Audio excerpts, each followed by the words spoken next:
আমরা তো চাই 100% পোলিং। আমাদের টার্গেট 100% পোলিং।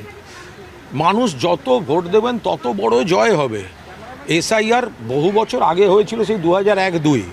তারপরে যে মৃত ভোটার, স্থানান্তরিত ভোটার, তো সেগুলো, সেই নামগুলি তো অটোমেটিক্যালি বাদ যাওয়ার কথা। এই ব্যাপারে তো আমরা সবাই একমত, কিন্তু কোনো বৈধ ভোটার যেন বাদ না যান, এইটা আমাদের লড়াই। মাননীয় মুখ্যমন্ত্রী এই চক্রান্তের বিরুদ্ধে লড়ছেন। বাট আগে 100% ভোট তো কোনো দিন পড়েনি। ভোট কত পড়তো? 75, 80। তো 20% তো কখনোই ভোট দেননি। তার কারণ তারাই মৃত ছিলেন, তারাই স্থানান্তরিত ছিলেন। এবার সেগুলো নেই, ফলে সেই জায়গায় দাঁড়িয়ে ভোট পার্সেন্টেজটা হয়ে যাবে 95%, 90। আমরা তো এই মানে আমাদের বুথ এজেন্ট বা পার্ট যারা দেখেন তাদের বলেছি 100% টার্গেট করতে। কিন্তু ভোট কত পড়ছে বিরোধীদের ভেবে কি? বেল পাকলে কাকের কি? মানুষ ভোট দিচ্ছেন তৃণমূল জিতবে, তো বেল পাকলে কাকের কি? বিরোধীরা মানে মানুষ ভোট দিচ্ছেন বিরোধী বিজেপি, সিপিএম, কংগ্রেসের বিরুদ্ধে ভোট দিচ্ছেন। সম্ভাবনার কথা কমিশনে বলছে, বিশেষ করে বেলেঘাটায় যেটা আমি দেখেছি, আমি বাকিটা বলতে পারবো না। মানুষ প্রচুর ভোট দিয়েছেন এবং ভোট দেওয়ার গতিটা স্লথ করার জন্য ইলেকশন কমিশন অদ্ভুত কিছু প্রক্রিয়ায় বেশ কিছু জায়গায় মানুষকে উত্ত্যক্ত করছেন। নাগরিকত্ব প্রমাণেও লাইনে দাঁড়াতে হয়েছে, আবার ভোটে গিয়ে লাইনে দাঁড়াতে হচ্ছে। প্রবলেমটা এরম হচ্ছে, একটা সিঙ্গেল লাইন করে দিয়েছেন প্রথমে কোনো একটা প্রেমিসেসের সামনে। এবার ওখানে হয়তো আছে 4খানা বুথ।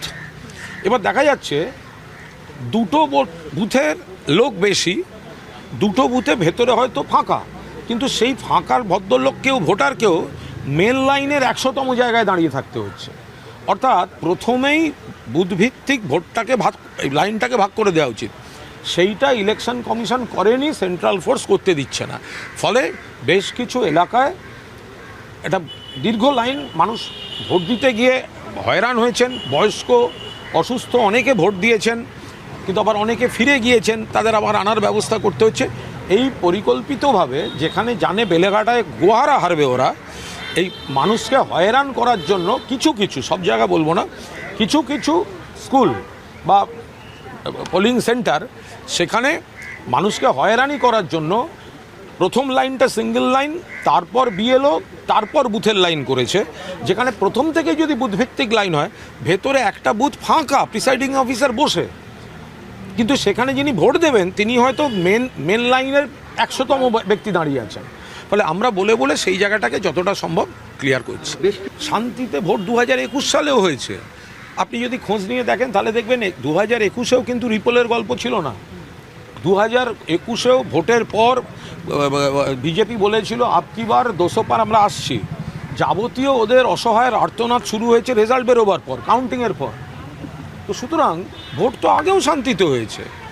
যেখানে যেখানে প্ররোচনা দেওয়ার, বিজেপি অকারণ প্ররোচনা দিচ্ছে, পোস্টার ছিঁড়ছে, করছে, এই ধরনের শেষ মুহূর্তে কোনো জায়গায় গিয়ে টাকা বিলাবার চেষ্টা করছে, এইসব অভিযোগ আসছে।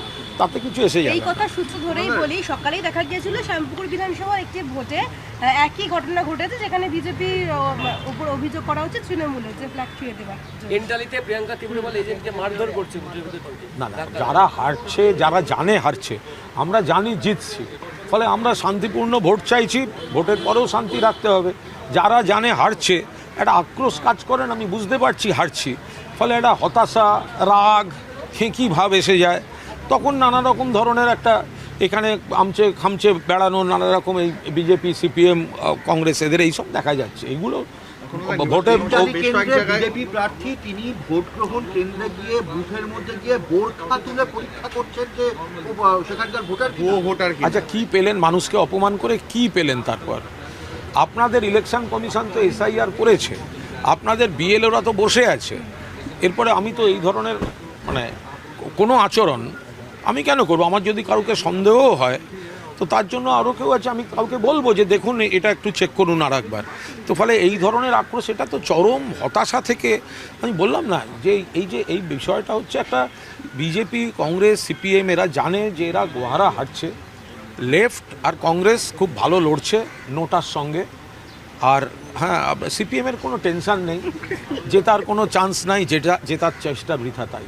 আর শূন্যের নিচে নামানো কোনো আর জায়গা নেই।